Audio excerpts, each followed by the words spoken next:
fuoco sono colpiti, come tutto il pubblico impiego, in una spending review, in un taglio orizzontale di tutte quelle che sono le risorse economiche. Un centinaio di vigili del fuoco si è riunito a Venezia per manifestare contro la spending review e il blocco delle assunzioni. Siamo stanchi di dover subire continui tagli al personale e alle attrezzature.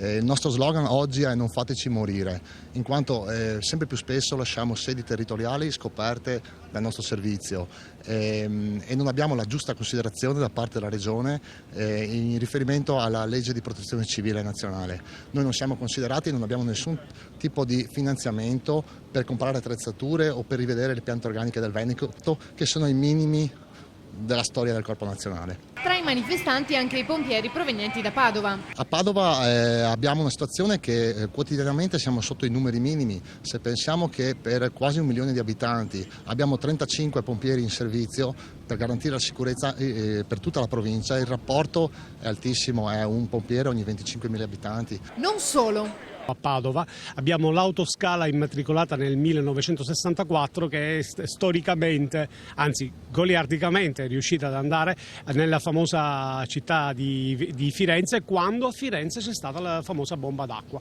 Quindi è una situazione un po' drammatica. La manifestazione è iniziata sul ponte di Calatrava per continuare fino a Palazzo Balbi, sede della Giunta regionale, dove i vigili del fuoco hanno chiesto di farsi ricevere dall'assessore alla protezione civile.